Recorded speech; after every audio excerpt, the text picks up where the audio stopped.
Hajar dimasukkan ke dalam bunker bersama para tawanan lainnya. Di dalam bunker itu, Hajar terus berdoa kepada Allah Subhanahu wa Ta'ala agar ia diselamatkan dari segala macam bentuk mara bahaya. Meskipun dimasukkan ke dalam bunker, Hajar tetap bersyukur karena ia masih diberi kesempatan untuk melanjutkan kehidupan. Seusai berdoa, tiba-tiba terdengar suara ribut yang memerintahkan beberapa tawanan agar segera keluar dari dalam bunker. Bersamaan dengan itu, para pengawal bengis juga masuk ke dalam bunker sambil berteriak-teriak dengan kata-kata yang kasar. Dengan bahasa yang nyaring dan bengis, para tawanan itu dikelompokkan sekehendak mereka. Semuanya dilakukan dengan begitu bengis, kejam, dan dengan kata-kata yang sangat kasar. Beberapa saat kemudian, seorang pengawal yang secara usia sudah agak lanjut mendekati Hajar. Ternyata dia adalah orang yang mengerti bahasa Hajar. Wanita itu menanyakan apakah ia adalah satu-satunya yang menjadi ahli waris bangsa Kol Merleri yang sampai saat ini masih hidup. Kepada Hajar, wanita itu mengatakan bahwa Raja Awemelech merupakan pemilik semua tawanan yang berhak untuk memutuskan hukuman mati atas siapapun yang mencoba melawannya. Bahkan termasuk Hajar, ia bisa saja dibunuh kapan saja.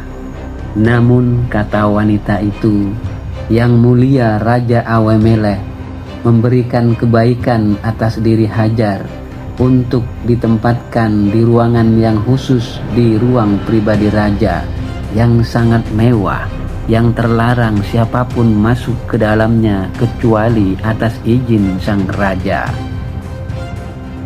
Wanita itu juga mengatakan bahwa Hajar adalah seorang wanita yang akan dipersembahkan kepada raja sebagai wanita persembahan keturunan bangsawan.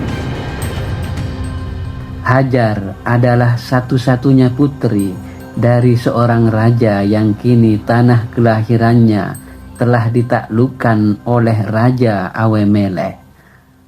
Oleh karena itu, sesuai dengan hukum perbudakan, Hajar akan dipersembahkan bagi raja untuk menetap di ruang khusus pribadi raja. Mendengar kata-kata itu, Hajar merasa bahwa kata-kata persembahan Yang Mulia Raja merupakan kata-kata yang terdengar begitu berat di telinganya. Semua menjadi runyam. Inilah perubahan besar dalam kehidupan Hajar. Perubahan besar ini terjadi dalam waktu yang sangat singkat. Inilah kehidupan Hajar saat ini, ibarat seorang kapten yang tiba-tiba saja berbalik langsung menjadi seorang tawanan perang dalam seketika. Inilah takdir Hajar, menjadi persembahan bagi sang raja. Meski ia akan dipersembahkan sebagai wanita persembahan, tetapi Hajar tetap bersikukuh untuk menolak semua permintaan raja. Ia tidak mau dijadikan wanita persembahan. Ia yakin manusia akan bisa lepas dari semua jeratan itu jika ia terus berjuang dengan penuh keyakinan. Peristiwa demi peristiwa dicatat oleh Hajar di dalam hatinya. Ada 4 orang yang akan dijadikan wanita persembahan bersama Hajar. Wanita yang akan dipersembahkan kepada raja ini adalah wanita pilihan yang semuanya cantik, termasuk diri Hajar. 4 orang wanita persembahan ini termasuk Hajar diserahkan kepada seorang wanita yang bernama Hezjerek. Hezjerek adalah seorang wanita yang pernah menjadi gundik Raja Awemelech. Ia juga berasal dari negara Hajar yang kini telah hancur berkeping-keping. Hezjerek berjalan dengan begitu angkuh sembari mencambukkan cemetinya ke sana kemari untuk menebar ketakutan bagi siapapun yang ingin melawannya. Hajar tahu bahwa semua yang ia lakukan tidaklah lebih dari sebuah pertunjukan tarian kematian. Terlebih, bulu merak yang ada di kepala Hezjerek adalah simbol bahwa ia adalah lambang seorang wanita yang sedang berkabung. 4 orang wanita termasuk Hajar kemudian dipaksa masuk ke dalam tenda agar mereka bisa membersihkan tubuh mereka untuk selanjutnya dibawa ke hadapan sang raja. Namun 4 orang wanita itu menolak untuk membersihkan tubuhnya, termasuk Hajar.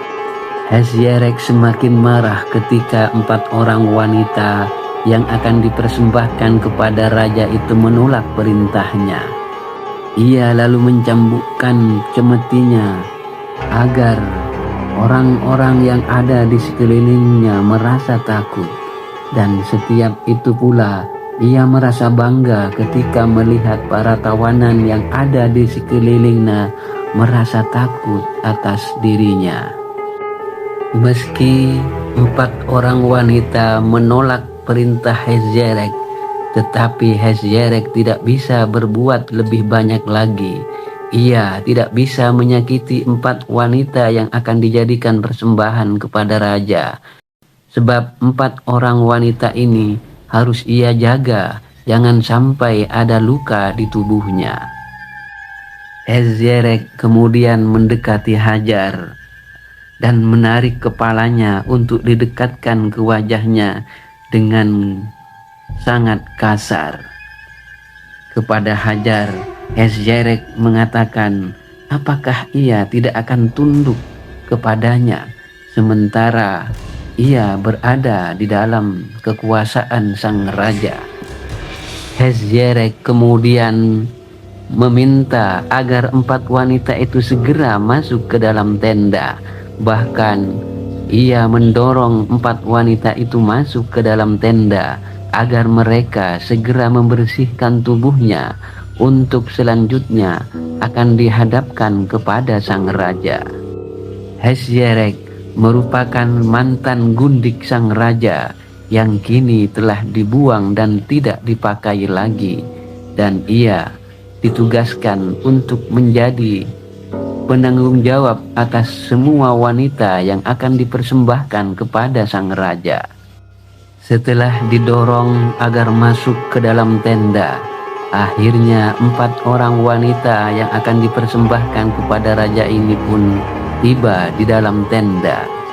Ternyata tempat itu bukanlah tenda, melainkan tempat tinggal Hezjerek yang sangat luas dan penuh dengan berbagai hiasan indah. Hajar dan beberapa orang temannya pun masuk ke dalam tenda, dan di sana ia melihat beberapa pakaian yang bagus-bagus, beberapa handuk tergantung di balik lemari, cermin, sisir, kipas, dan tercium wangian seperti aromaterapi, semuanya bercampur aduk di sana. Di tempat inilah ia dimasukkan dengan paksa. Selama beberapa waktu, Hajar masih merenungi apa yang telah terjadi, seolah ia baru saja dikeluarkan dari neraka dan kemudian dimasukkan ke dalam taman surga. Di sekelilingnya tercium wangi aroma-aroma alami dari berbagai macam bunga-bunga yang kering, sabun, sampo alami yang juga tidak kalah wanginya. Hajar juga melihat sisir yang terbuat dari gading gajah. Demikianlah Hajar berada di tempat itu untuk disiapkan sebagai wanita persembahan kepada Raja Awemele. Bagaimana kisahnya? Mari kita lihat di episode berikutnya. Silakan like dan subscribe, dan terima kasih atas perhatian Anda.